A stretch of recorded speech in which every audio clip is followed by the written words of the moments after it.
Okay. And the logarithm tends to be difficult to compute on Ethereum. It's just a technicality of how the EVM works. And so there was actually a blog post by our researcher Alan Liu back in the days suggesting this X times Y equals K formula, which is at the heart of Uniswap today.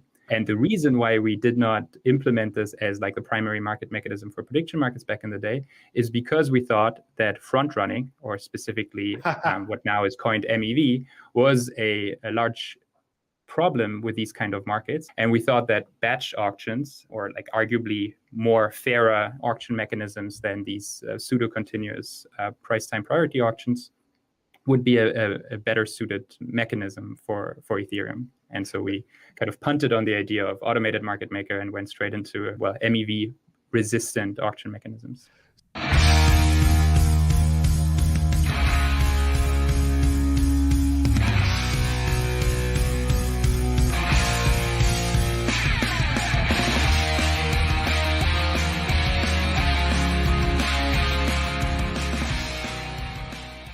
Welcome to Mission DeFi with Brad Nickel, where we explore projects in decentralized finance that are innovating and driving our mission of financial freedom forward.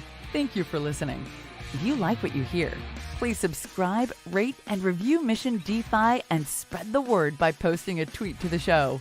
All opinions expressed by Brad Nickel or his guests are their opinions and do not reflect the opinions of Black Knox, Material Indicators, or any other affiliated organizations. You should not treat any opinion expressed by Brad Nickel or his guests as an inducement to make a particular investment, follow a particular strategy, or become involved with any project. A project being featured on the show is not an endorsement of that project in any way. This podcast is for informational purposes only. Now, here's Mission DeFi with Brad Nickel.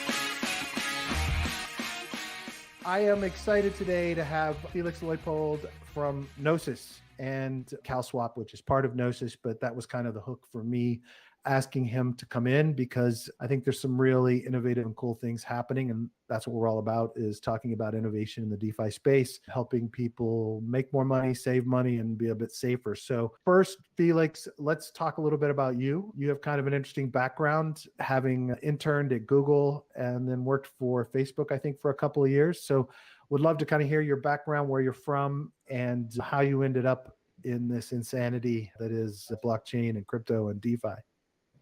Yeah, thanks for having me. I'm super excited to be on the show. Things started, I went to university in close to Berlin, where I grew up, and ended up doing in my master's a design innovation class with Stanford University.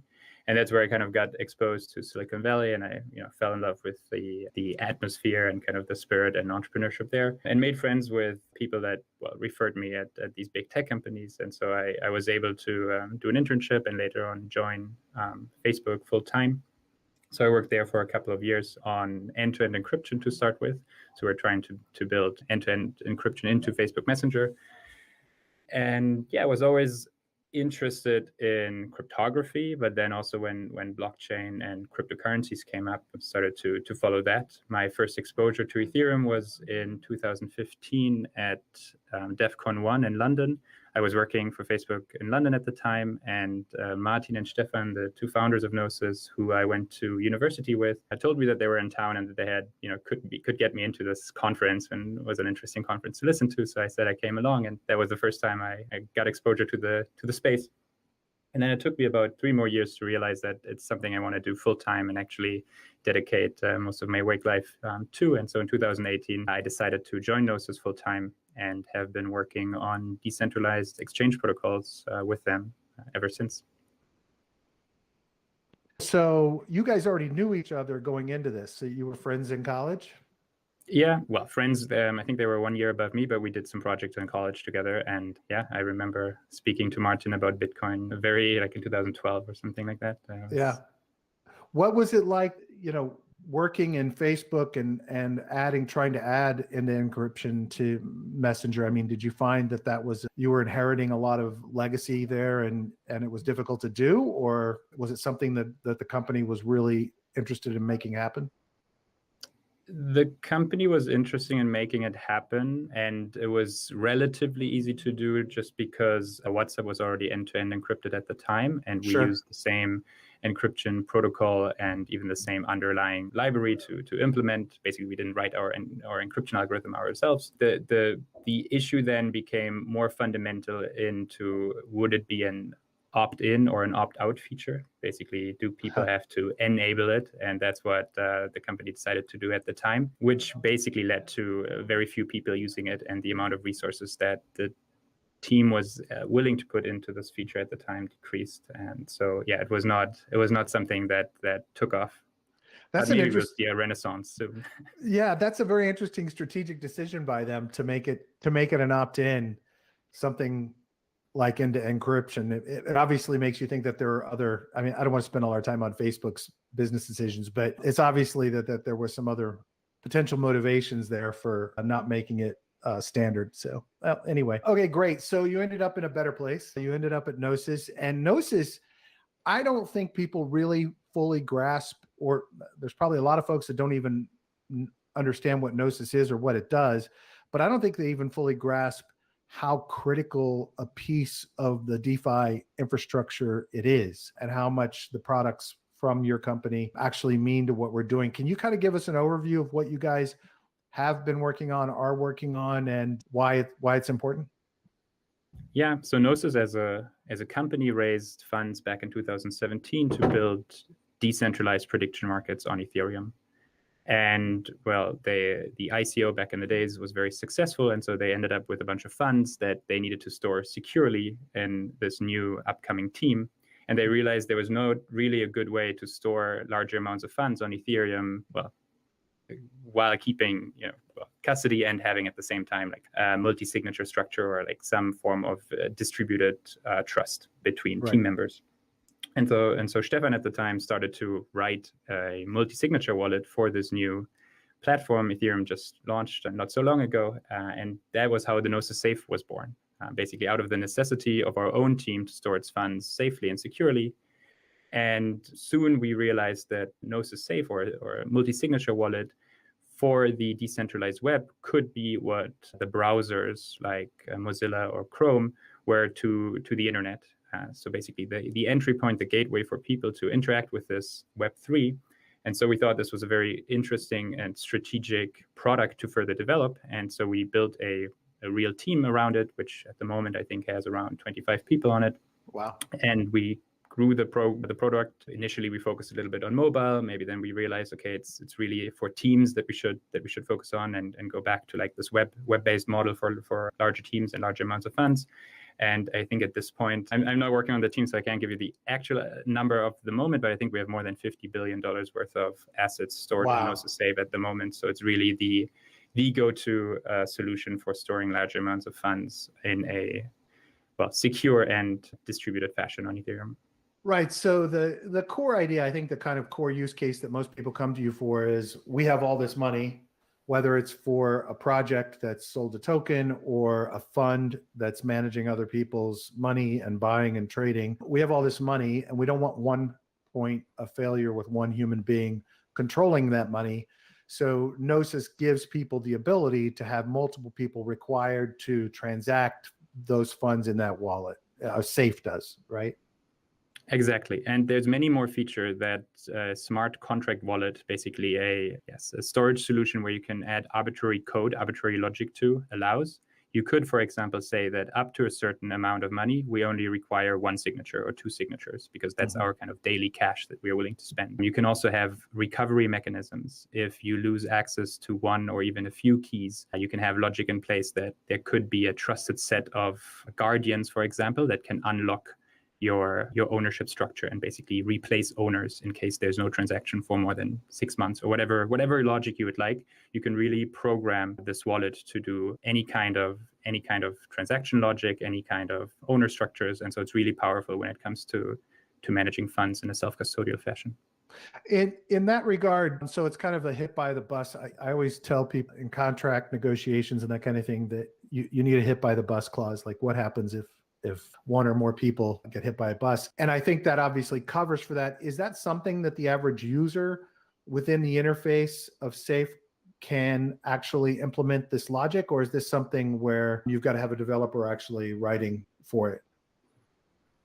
Not today, and it's also not really on the roadmap of the Gnosis Safe team as far as I know as of right now, because they don't want to be in the business of actually building these specific access models themselves. They just want to basically create the framework that allows anybody else to create these kind of guardian structures or logic pieces. And we are funding these kind of modules that allow this type of logic. And we would definitely fund an inheritance module that allows you to replace owners in case of death. A concept called dead man switch, where basically I can claim the user is no longer available, and then the account would have a certain number of days, for example, to say, no, I'm still here, and this person is trying to steal my funds. But yeah, this is not exposed to the interface yet, and it requires careful auditing, and of course a lot of funds are on the line. So we want to make it a safe by safe decision to add these kind of modules to your setup. Cool. Okay, so those are modules that could be added to the system eventually by other teams, and as well, there are kind of basic configurations for multi-sig that are available in the wallet today. Essentially, with the amount that you just talked about, 50 billion being managed, a lot of the DeFi projects that people that are listening to this are investing in are utilizing, we hope, some kind of multi-sig system to manage the funds. I mean, we've seen a few examples recently. I think there was a token Easy where the founder had control of some ungodly millions of dollars and was scammed in a phishing incident. But obviously something like this is a really critical piece of the projects that are happening in DeFi right now. So I just don't think people realize that. I often talk about how critical MetaMask is to the entire infrastructure, but there's a lot being bet on Gnosis Safe. So, all right. So Safe prediction markets, that's still a part of what you guys are doing. Is that a platform that's being actively worked on? So the problem with prediction markets is not so much a technical issue. I would even say we're done with prediction markets. We built the smart contracts that allow you to create prediction markets with events that are resolved in the future, and basically you tokenize the outcomes which are not yet clear. Let's say you have the 2024 election and you want to create, you don't know who's going to become president in the United States. You could have a set of candidates, or you could even just have the two parties. You can have an outcome token for the Democrat Party. You can have an outcome token for the Republican Party. And then even before the event is decided, if there's a marketplace where these tokens trade, the price of these tokens relative to one another would give an idea on how likely it is that one of the two parties win. So basically, to enter the market, you would take $1. You would mint one Democratic Party token. You would mint one Republican Party token, and then you would sell whatever you don't think is the party that is going to win at an open market, and you would likely receive the percentage in cents on your token. And then comes 2024, and maybe your prediction was right. You will be able to redeem the outcome token that has won in the end at the underlying smart contract for the principal that you put in. So you would get your $1 back if your prediction was right, but you would have made an extra, let's say 40 cents if you sold the, whatever party you picked. Yes. Yeah. And so Gnosis provides the primary infrastructure for that so that other people can build prediction markets around it. So one is this tokenization of outcomes, which is fairly simple. And then there's two more technical parts to prediction markets. One of them is the oracle. What is actually the entity that decides what happens? How does the blockchain know who is going to become president-elect in 2024? Right. For this, Gnosis has always taken a quite agnostic approach and said, well, there will be oracle providers, may it be Chainlink for prices, may it be Reality.io for real-world questions. And we built our contract framework in a way that you, as the market creator, can decide which oracle you want to plug in. Some questions could even be resolved by on-chain oracles. For example, what will be the base fee of EIP 1559 at the end of the year at a certain block number? You could resolve this directly from looking at the block on-chain. But yeah, for sports events, any kind of real-world events, it's up to you to pick what is your oracle. Okay. Go ahead. The second aspect that is difficult about prediction markets is when you have these outcome tokens, you actually have to make them tradable. And if you think about having a lot of different events, maybe in some, geographic, maybe you have your local soccer team in Florida that you want to, make a prediction on how they're going to play in their next game. Then there might not be a very liquid market for these types of outcome tokens. And finding a market mechanism that scales on the blockchain and at the same time allows these kind of long tail, rather illiquid tokens to be traded was one of the fundamental challenges that we started to tackle early on. And that's also where our DEX, decentralized exchange efforts started, where we started to think about batch auctions, ring trades, and all the good stuff that eventually led to COWSwap this year. That's very cool. So kind of the origin story here was we have these prediction markets. People, 3 people might be betting on the outcome of something in this prediction market, but how do we make sure that there's actually a real market for people to actually bid against each other on? And so out of that came, how do we aggregate these things together? Obviously, that's one of the motivations for COWSwap. So let's talk about the Twitter handle for COWSwap is MEV protection. So, and I think there are multiple facets to what the value and the benefits that COWSwap brings to the users. But let's talk about that origin piece of it, being able to have these markets satisfied, but also why this MEV protection model is so important, if you don't mind. Yeah, and maybe we can even start again at the prediction market use case, because one of our first ideas how to make these tokens tradable was to use something like this logarithmic market scoring rule in some of the ways that prediction markets are priced in the traditional finance world, and bring kind of an automated rule based on, okay, how many people, what's your inventory on this one token, what's your inventory on the other token, and try to find an automatic scoring rule that actually gives a price automatically to these outcome tokens. Okay. And the logarithm tends to be difficult to compute on Ethereum. It's just a technicality of how the EVM works. And so there was actually a blog post by our researcher Alan Liu back in the days suggesting this X times Y equals K formula, which is at the heart of Uniswap today. Sure. And the reason why we did not implement this as like the primary market mechanism for prediction markets back in the day is because we thought that front running, or specifically what now is coined MEV, was a large problem with these kind of markets. And I can talk about why that is in a second. And we thought that batch auctions, or like arguably more fairer auction mechanisms than these pseudo-continuous price time priority auctions, would be a better suited mechanism for Ethereum. And so we kind of punted on the idea of automated market maker and went straight into, MEV resistant auction mechanisms. So that's really fascinating. So the model becomes, Alan wrote a blog post, obviously with the basic kind of formula. This is the thing that becomes adopted and becomes what really the core of DeFi is in terms of these automated market makers. In the meantime, you guys saw and said, wait a minute, these trades are going to be front run. We're going to need a better solution for this. MEV becomes all of a sudden a really big issue in the last few months. And now you guys have a product that addresses that based on the concepts that you thought of and just gave you the motivation for not pursuing automated market making.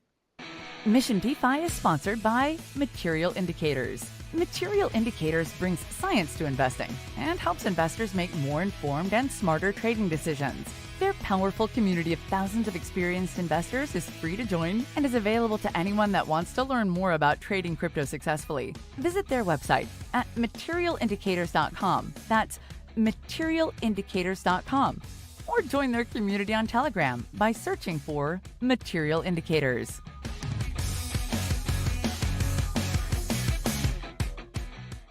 That's fascinating. Right. I mean, there's some arguments on like who invented this formula. Definitely Vitalik was part of the discussion as well. And Sure. Of course, the Uniswap team deserves the majority of the credit for actually making this idea work and executing on it. Sure. So yeah, I'm not trying to say that we invented it. Cool. It came up in our thoughts on how to make prediction market tokens tradable. Well, and I could see that. Look, these things all kind of seem to happen at the same time across the spectrum around the world, right? These similar ideas all start popping up, and then that's when it happens. But I just find it really fascinating that you guys said, wait, we think this is going to be a problem, so we're going to punt on this and and we're going to really focus on where you are now with COWSwap. That's really interesting. Okay, so front running and MEV, what can you give people an idea of kind of what the problem is there, and then how they can understand it from a technical perspective and just kind of in simple terms as well. I think it's important for people to understand what it is. Yeah. So front running exists in traditional financial markets as well. It is basically, if you know that the price of an asset is going to go up, and you know that there will be a large trade that is causing this price to go up, then it would be a good idea for you to front run this trade, to basically get in there before that trade executes, to still benefit from the lower price. And potentially, if you don't want to be exposed to the asset, you can even then, after the big trade happened, sell the asset right away. And because you bought low and sold high, you likely made a profit. And in traditional financial, you have something that's called continuous trading, because trades can happen pretty much at any moment in time. And there is good research also suggesting that this continuous market is having negative externalities on the outcome of strategies and basically prices, with high frequency trading firms doing an arms race for millisecond or nanosecond improvements on how fast they can react to news or react to other orders in the order book. But on the blockchain, you actually have the blockchain in itself is already discrete. On Ethereum, you have new blocks every 10 to 19 seconds. And within these blocks, nothing happens. So every 10 to 19 seconds, you get a new set of information, a new set of transactions. And then this piece of information all happens at the same time. And now the worst thing is that the miner who actually creates this block has total freedom about how to order the transactions that are happening in that block. So if the two of us are making a trade on the same token pair, let's say you're buying $10,000 worth of ETH and I'm buying $10,000 worth of ETH, of course, I would like to come before you, because I would still get the better price, and then you would get the slightly worse price. But let's say there's another whale in the batch that's actually buying in the block that is buying 10 million worth of ETH, then we both would like to be before that whale. Sure. However, it's not up to us to decide where we end up in the block. It's up to the miner to decide. And there are scenarios in which the miner can actually look at the block and see, okay, here's the trading that will be happening. Let me craft some transactions that I sign for myself, and maybe put it in the first slot and then in the last slot, and actually extract value from the trading that is happening within that block. And so kind of our claim is that employing these continuous time trading mechanism, like first come, first served, if you get in before another person, well, that makes sense in continuous trading venues, but it doesn't make sense on the blockchain where ordering doesn't really give you a more efficient market, because they all come in at the same time, and it's not up to you, it's up to some anonymous person or computer program to order the block. Right. So I think that's really important for people to understand, is that there are now applications that miners are utilizing, software that miners are utilizing to actually order these things advantageously for themselves and execute trades before and after to get better prices on the front end. And after the trades that have come in have jacked up the price or dropped a price, to execute trades on the back end to make more profit from it. So they're actually not only gaining profit for themselves, but they can also be impacting the prices that you get versus what you were hoping for or expecting going into the trade that you initialized. Is that correct? Yes. Great. Okay. So there's a problem that just is part of the system. And so it's very difficult to overcome. So you guys have created a swapping tool called COWSwap, and COW stands for coincidence of wants. And from what I understand of it, the idea is that you want to be able to batch trades together of traders that are trading similar tokens or have the same path to similar tokens, and provide not only the ability to bundle these together and provide an incentive for people to do that, but also to provide an incentive so that miners don't necessarily take advantage of these trades. Can you kind of walk us through explaining how that works at a high level, and then let's climb into kind of what the benefits are to the user, because it goes beyond just the MEV protection, I understand. Right.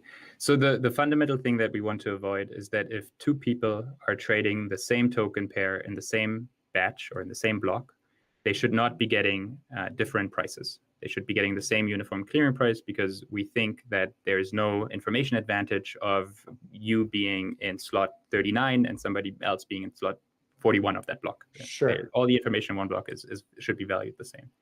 And in order to achieve that, we say, well, we basically need to execute trades in batches. So we need to, instead of you going on Uniswap and executing your swap yourself, basically sending an Ethereum transaction to the mempool and saying, here's my exact trade that I want to make on this exact venue.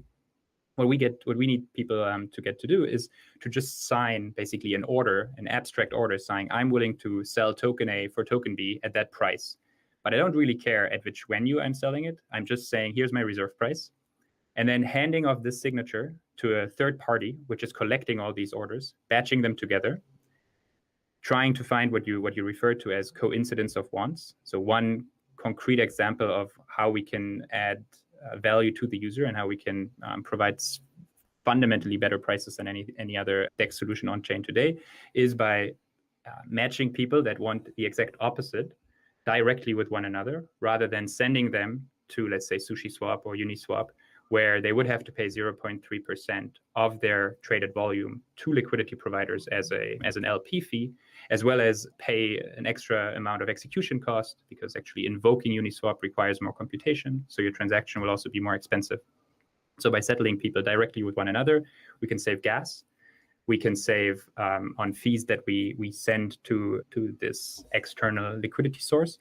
And also because we agree on the settlement beforehand, we don't rely at all where inside the block our settlement transaction gets executed, because the price is decided beforehand and the current state of the Uniswap pool at this time doesn't matter. So nobody can actually insert a transaction before us or after us to manipulate that pool. Now, go ahead. Sorry.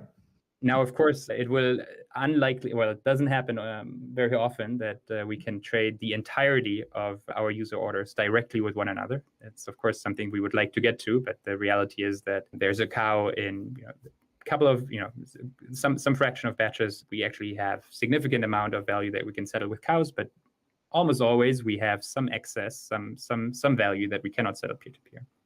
And then for that remainder, we basically try to find the best on-chain execution path at settlement time. So not when the user signs the order. Maybe at that point in time, SushiSwap was the best source for swapping a token. But then, maybe some time passed, the transaction is taking a couple of seconds to mine. Maybe that SushiSwap opportunity went away, and now Balancer is the best source for making this trade. Our solvers, because we only work on abstract intents to trade, can now reroute that trade intent and basically pick the best execution for anything that we cannot settle peer-to-peer, and also make sure that we don't get front run for this part of the trade, which theoretically is, of course, prone to front running and sandwiching and all the bad MEV. But it can reduce the surface there by using, for example, extremely tight slippage bounds. We can go a little bit into debate what this means. It's one way of how people could also themselves prevent being MEV extracted. Or otherwise, our solvers can also employ more advanced kind of these MEV-Geth, Flashbots, Eden Network, whatever these private ways of submitting transactions to the blockchain are, which the average MetaMask user is likely not able to do for themselves. So you guys are just combining, first of all, obviously direct trades between people if you have matching trades, right? So that you can avoid all the fees that you were talking about and the potential for being front run.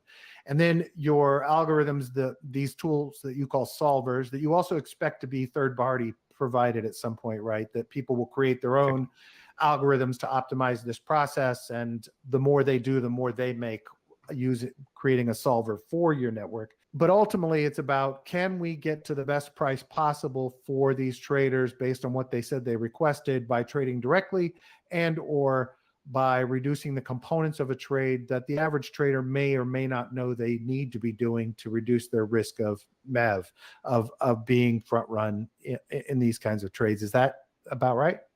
Yeah, that's a great summary. Excellent. And then from the user's perspective, COWSwap is a very simple, clean interface. I love it. Very lighthearted, very consumer friendly. I think that's all awesome. As a user, I'm coming in, I've got 1 ETH I want to trade for some other token, USDC, whatever, right? I am setting a price that I'd ideally like to get at the time of that trade, almost like a limit trade. Is that the case? Am I setting a range at that point, or just a specific price? Hey, this is what I want.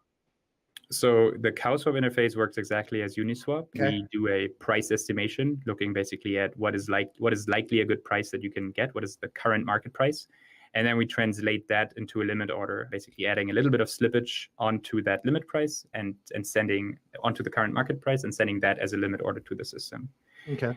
Note that the slippage that we add there can actually be quite large, because our solvers then try to settle that order and trying to maximize the price improvement for the user.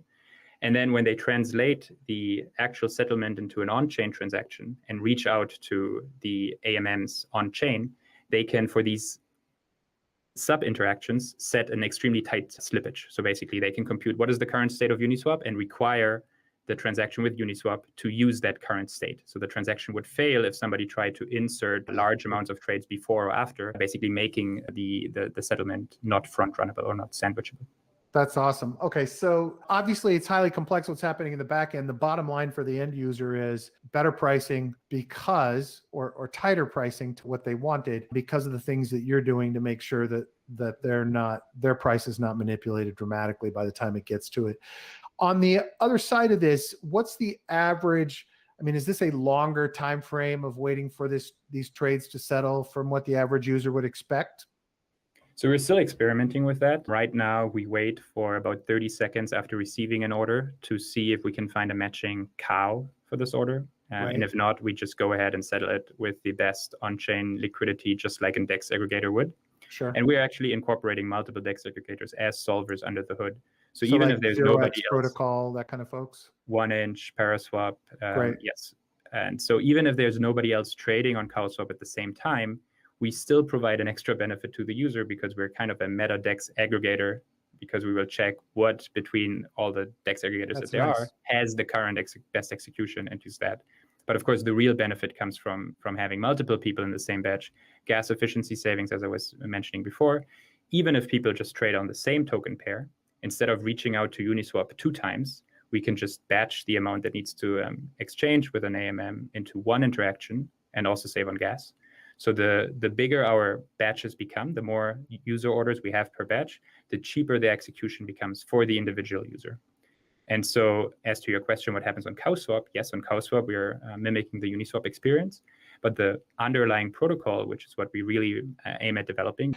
Mission DeFi is sponsored by Material Indicators. Material Indicators brings science to investing and helps investors make more informed and smarter trading decisions.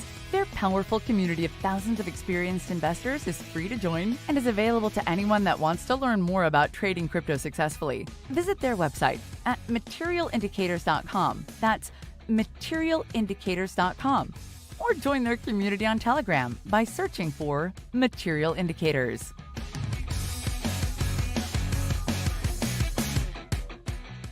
We don't want many solvers. We really want to build the protocol and have other parties build on top of that. The key is that it scales. It has a very strong network effect that scales with order flow.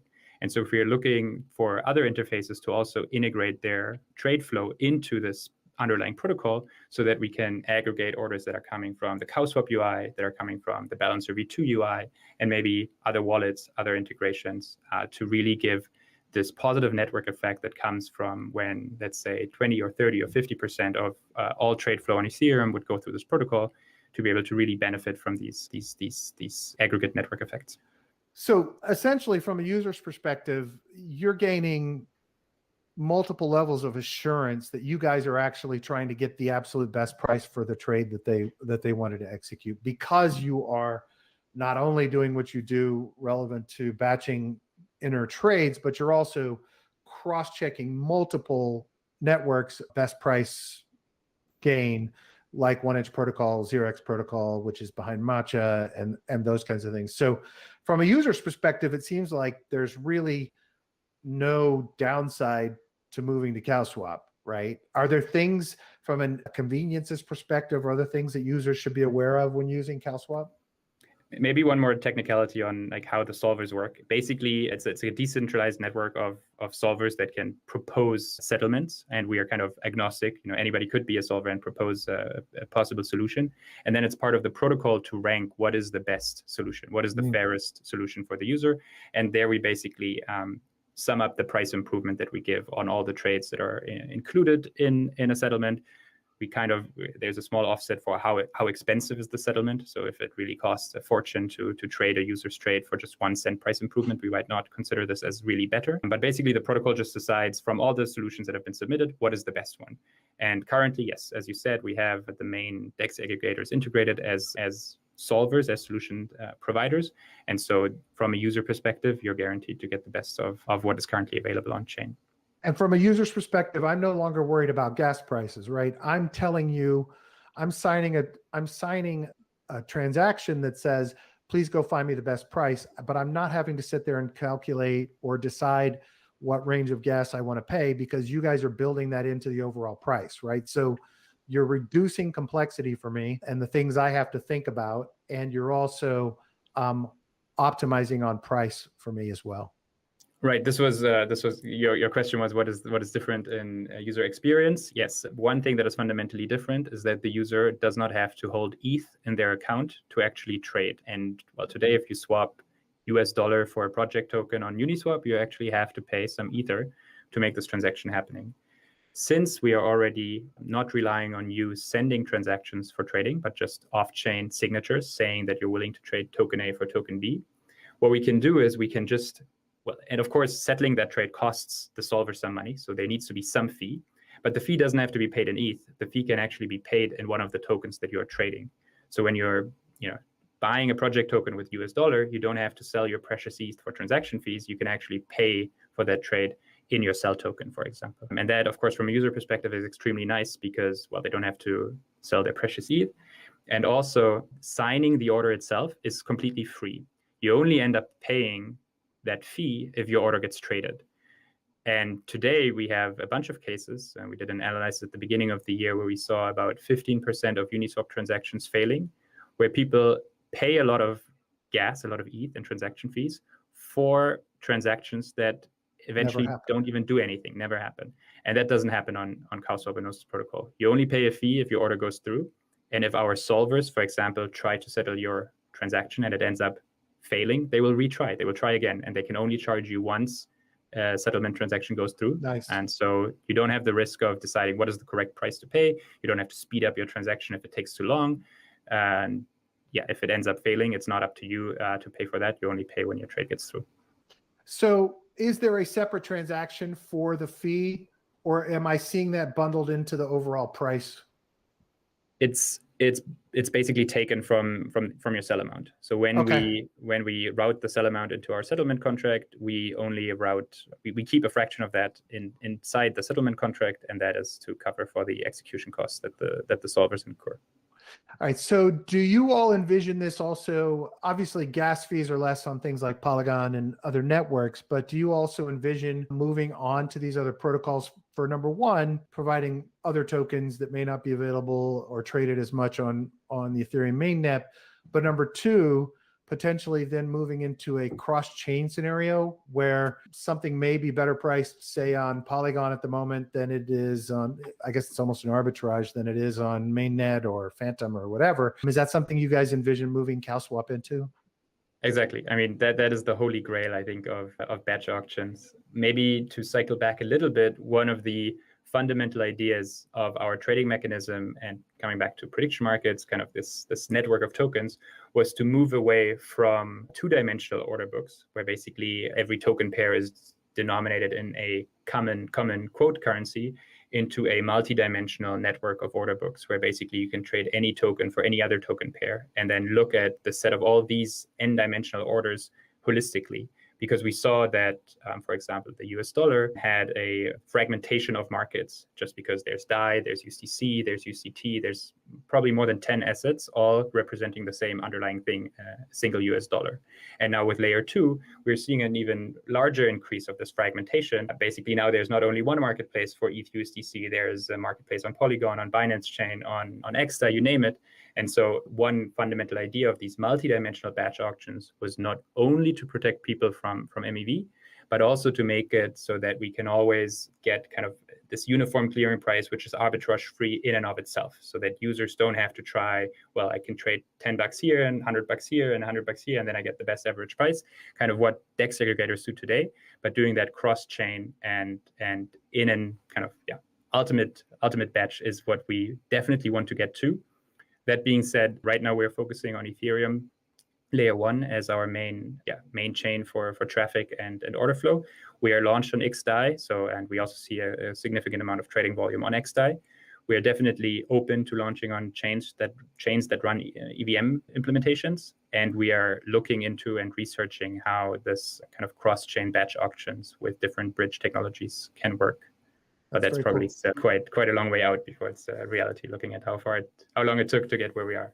Sure. No, I understand. And I think that's a big job. And I'm assuming, so from the perspective of kind of getting to the holy grail of not only that, but also having enough volume that most of your trades never hit the aggregation.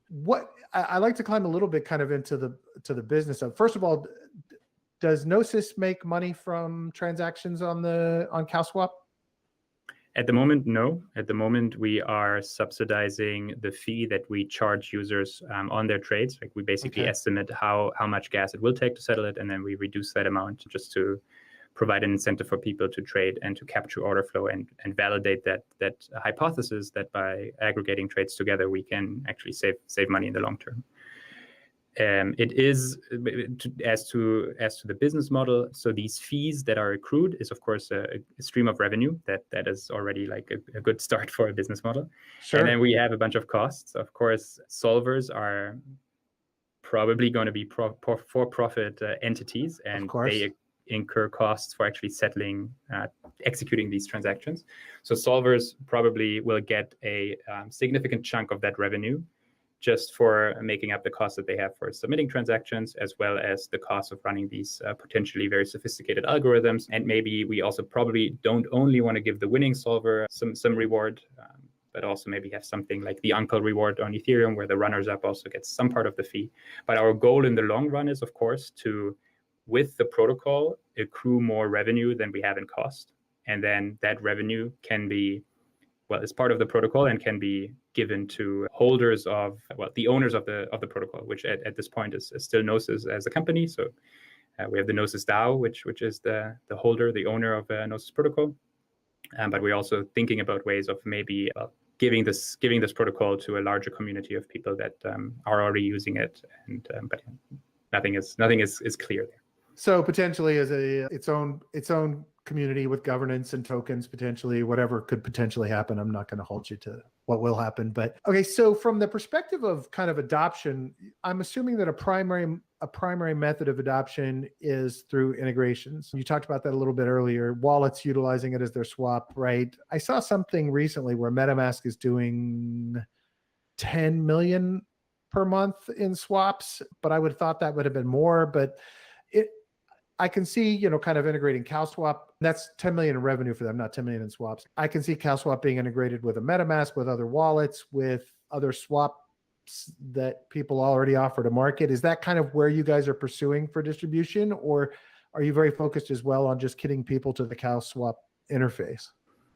I think it's a mix. And in the long run, we definitely think that to become the batch auction protocol of Ethereum, it's not something that we can do alone with one interface or one team. So we definitely pursue the strategy also of capturing order flow from different interfaces and different sources. But of course, COWSwap is an interface that's close to our heart, that we put a lot of energy and effort into building. And so we definitely want to pursue that further as well, and give people the opportunity to try out Gnosis protocol already today, and not just in maybe a couple of months.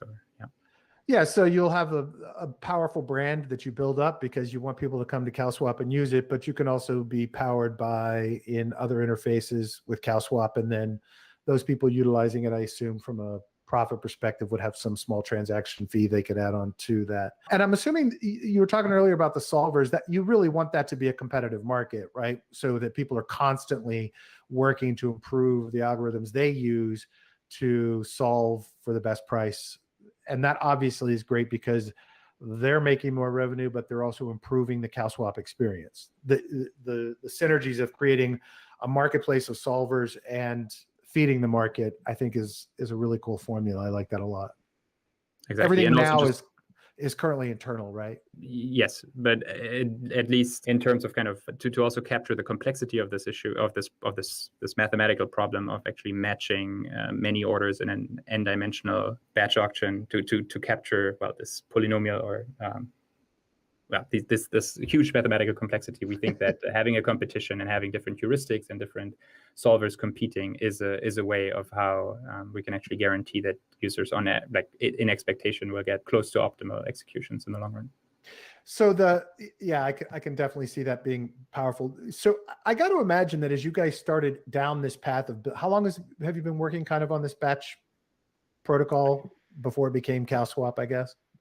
Yeah, so we started in 2018 and probably did like 1 year of research. In the beginning, we were actually thinking about hosting the settlement engine on Plasma and having sealed bids and commit reveal schemes and all this good stuff. And basically 1 year in, we decided, okay, let's cut to the chase. Let's try to get the minimum viable product out, which we started building towards the end of 2019. That became Gnosis Protocol V1, or some people also know it under Mesa, which focused on batch auction, has like all the kind of underlying theory as Gnosis Protocol version 2, but did not tap into any on-chain liquidity. Basically, we could only match orders with other orders.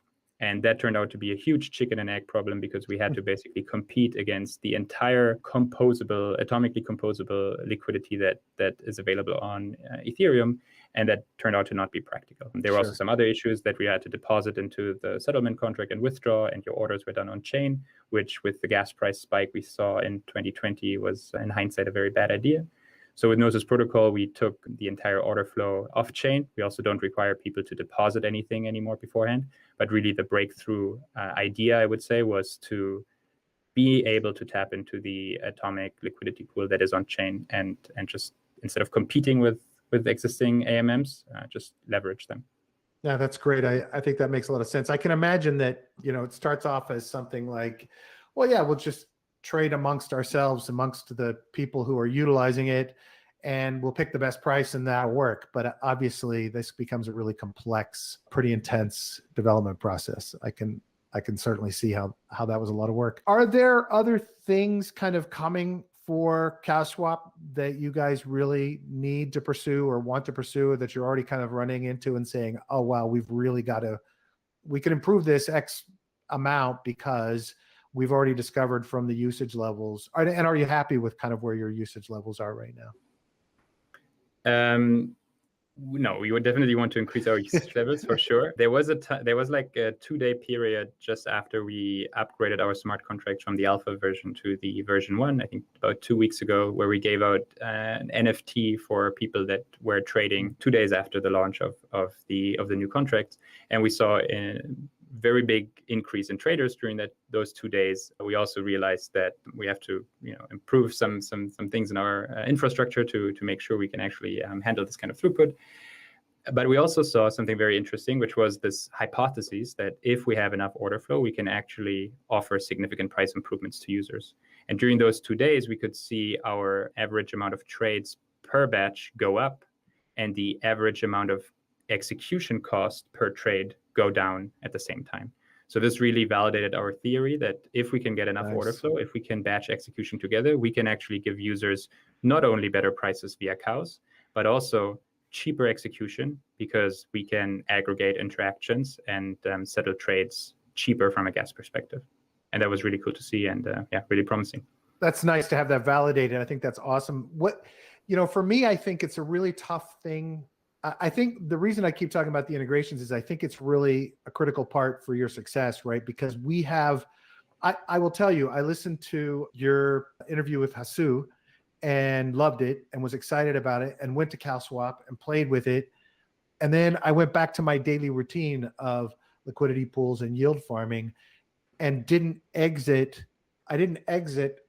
those farms to do the swaps after I collected my yield to go back to COWSwap, right? So that's a really tough thing to get those habits changed. and get people out of that exchange into yours and then back to what they were doing, right? In theory, it's an incredibly simple thing. I'm here, I take my coins, they're in my wallet, I go to COWSwap, I swap them. It's still the same wallet. So it's not like a centralized exchange where I'm having to move things between those exchanges or something.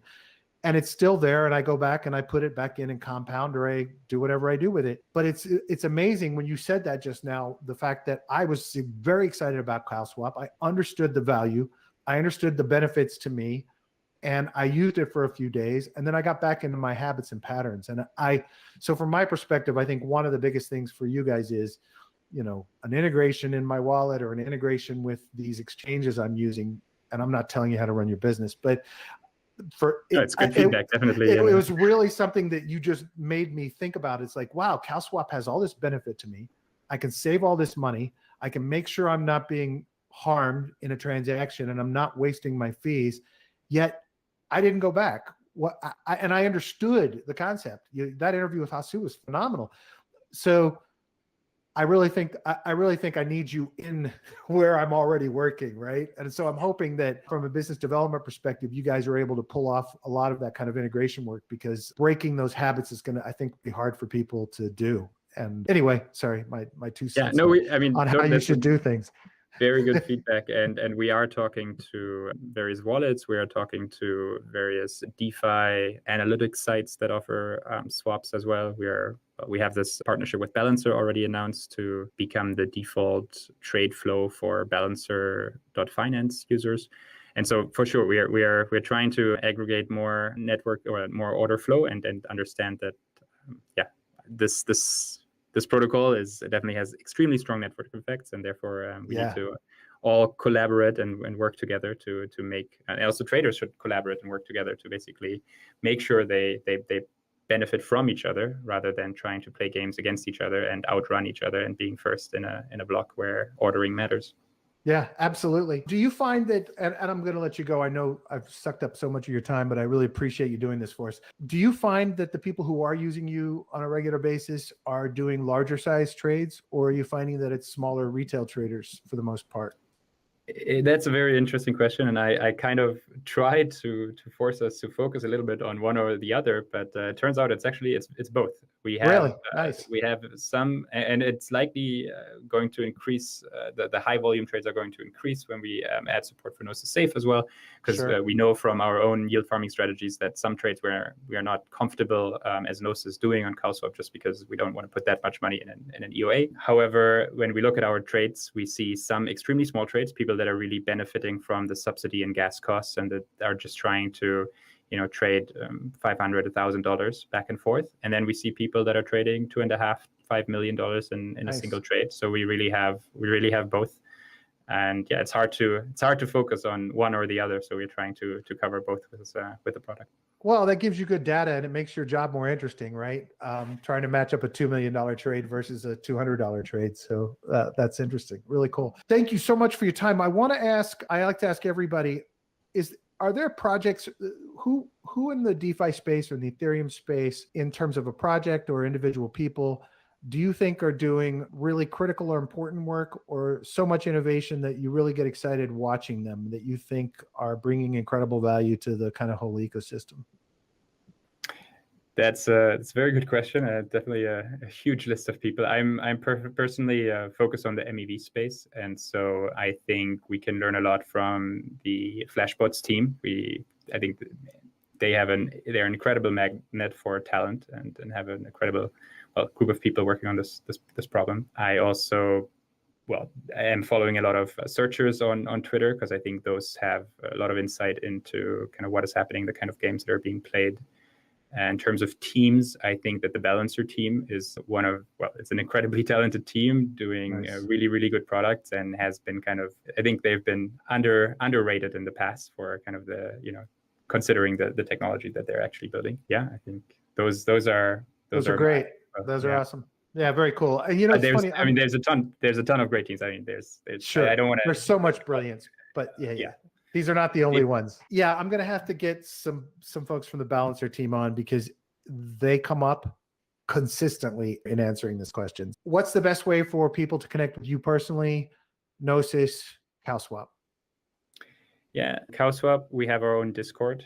So joining that Discord, we have an active community there to help you with questions and just engage. You can join any kind of discussions around the protocol itself. How should it develop? Also, should there be a governance token? Kind of these questions are discussed mainly in the Gnosis forum, so forum.gnosis.io. Cool. You can reach me on Twitter. Our COWSwap Twitter account, as you already said, is at MEV Protection. Mine is @Leupold_. Not the best handle, but yeah. And yeah, I'm super happy to, get more people engaged in this product and trying to help people understand and protect from MEV and just making trading more fair and accessible on Ethereum. I think I think you guys have a bright future. I'm really impressed. And I think it's important for people to understand projects like Gnosis and COWSwap that are actually doing things to constantly be improving the system, right? It's not always a money grab. It's not always a land grab. You guys are actually taking the funding that was received and actually are building things that are making things safer, better, faster, more cost effective. So appreciate that. Thank you for your time. Really love the way you explain things to us. So appreciate it. Thank you very much. It was a pleasure to be on. Thanks.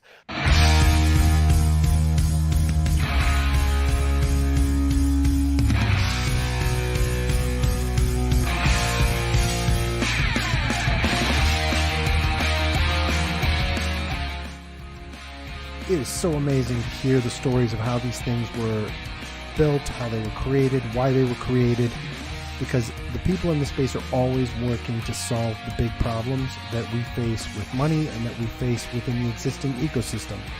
And that's what makes all of this so worth it, because everyone is constantly working to solve the problems. Thanks so much for listening. I hope you enjoyed it. If you liked what you heard, please rate, review, subscribe, and let your friends know about us on Twitter. We're working to spread innovation in DeFi, and we're working for financial freedom. And anything you do to help spread the word helps us accomplish those goals.